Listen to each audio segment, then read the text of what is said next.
Emmeline aura fait 4 tentatives de suicide avant de relever la tête et dire stop à ses harceleurs. Elle est toujours incapable aujourd'hui de passer devant la grille d'un lycée sans être prise de tremblement. Mais à 18 ans, elle a décidé de créer une petite association pour aider d'autres ados victimes du harcèlement à l'école pour que, selon son slogan, aucun enfant décide de mourir pour ne plus subir. Quand je suis arrivée en 6e, en fait, j'avais vraiment hâte d'y aller. C'était un pas au-dessus. C'était fini la primaire. J'étais vraiment contente d'arriver dans la cour des grands. Ça a été l'horreur, en fait. Dès le premier jour, on m'a insultée. Ça a été dents d'argent, dents de castor. Qu'est-ce qui t'est arrivé à vos dents? Elles étaient un peu grises, c'est ça? Oui, grises et un peu cassées parce que à mes 10 ans, j'ai eu un accident.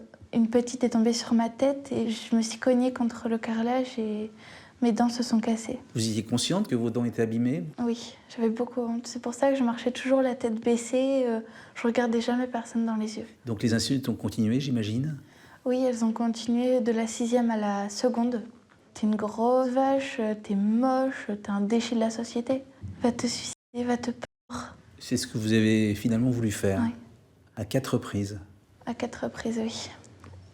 2 fois quand j'étais au collège, des tentatives de suicide qui sont passées inaperçues parce que je prenais des médicaments le soir, je me scarifiais. Je pensais que j'allais pas me réveiller en fait. Mais quand je me réveillais le lendemain matin, j'étais complètement bouleversée. Je simulais des mal de ventre à ma mère pour pas aller à l'école parce que j'étais tellement terrifiée en fait d'y retourner. Qu'on comprenne bien ce que c'est que l'enfer du harcèlement. Expliquez-nous ce que ça veut dire dans une journée lorsqu'on arrive dans une cour de récréation. Déjà, quand on prend le bus, on a toujours peur de les avoir avec nous dans le bus. On compte les minutes, on compte les secondes.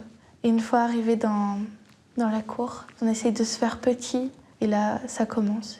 Ils nous insultent sans cesse. Il à chaque fois, c'est un groupe, c'est combien de personnes? Un groupe. De combien de personnes? Une trentaine à peu près. Alors, on arrive au milieu du groupe. On se sent comme une bête de foire, comme un monstre en fait. Ils vous touchaient? Ils vous bousculaient? On m'a bousculée, oui, on m'a aussi claqué la tête contre le casier. C'était l'enfer. Totalement. L'enfer total. Et le soir, qu'est-ce qu'on fait? On se retrouve chez soi? On n'a jamais de répit en fait. On est harcelé la journée, on rentre chez soi, on veut se reposer de tout ça. Et on ouvre l'ordinateur, on a des insultes. On se couche, on a des cauchemars parce qu'on a peur.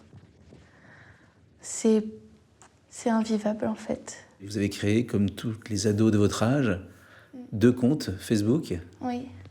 Un dont ma mère avait l'accès et un autre Facebook. Il y a une personne qui a fait tourner mon compte, c'est-à-dire qui a envoyé mon compte à tous ses amis pour dire « Oh, regardez, c'est une salope ». Vous aviez quel âge? 13 ans. Qu'est-ce qui se passe dans la tête d'une petite fille de 13 ans, mal dans sa peau, qui se fait insulter comme ça? Je voyais les messages, je tremblais, je pleurais. J'ai vite désactivé mon compte d'ailleurs. Vous réussissiez à suivre vos études ou pas? Concernant mes études, j'ai jamais lâché en fait. C'est pour ça aussi que ma mère, elle s'en est pas doutée, que je subissais du harcèlement scolaire parce que mes notes étaient toujours stables. Et à la maison, quand je rentrais, j'avais un masque en fait. J'étais souriante, calme, posée. Et une fois sortie de la maison, j'étais renfermée. J'avais peur de tout. Jamais vous n'avez osé dire à votre maman, il faut que je refasse mes dents pour qu'on cesse de me harceler? J'en avais déjà parlé à mon dentiste. Il fallait vraiment qu'on fasse mes dents plus vite. On n'a rien pu faire avant mes 16 ans en fait. Et le jour de mes 16 ans, on m'a réparé mes dents. Et j'étais en seconde. Mais là, les insultes ont continué. On me disait que j'étais grosse, que j'étais un convoi exceptionnel quand je passais dans les couloirs, que j'étais moche, que je servais à rien. Quand je passais à la cantine, par exemple, tout le monde me regardait. Tout le monde me fixait, tout le monde rigolait, en fait. Et le jour où j'ai fait ma 3e tentative de suicide, c'était le lundi 3 février. Le midi, on m'avait huée à la cantine. Alors, juste après, j'ai craqué et j'ai pris les médicaments. Huée? Ouais, on m'a huée. Et cette fois-ci, qu'est-ce qui s'est passé? Vos parents l'ont su? Ouais, j'ai dû en parler à l'infirmière. Ils m'ont conduit aux urgences parce que j'avais pris beaucoup de paracétamol. Et cette fois-ci, j'ai dû tout raconter et c'est là qu'a enchaîné mon hospitalisation. Et à partir de ce jour-là, on va dire que vous allez avoir une phobie scolaire. Vous ne voudrez plus jamais retourner à l'école. Dès que je m'approchais d'un établissement scolaire, j'avais une boule d'angoisse dans le ventre. Je tremblais, je pleurais. C'était impossible d'en approcher. Ce qu'il faut dire, c'est qu'on vous avait changé de lycée. Oui. Mais ça n'a rien à régler. Non, pas du tout. Je me faisais plus harceler, mais j'avais peur.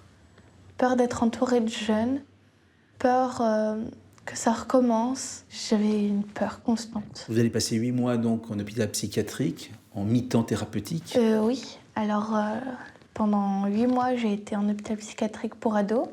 Et malgré ça, le jour de ma dernière tentative de suicide, ma phobie scolaire a pris le dessus. Prise de panique, je me suis retrouvée devant la gare à vouloir me jeter sous un train. Et là, mon pédopsychiatre s'est rendu compte que je n'étais pas au lycée.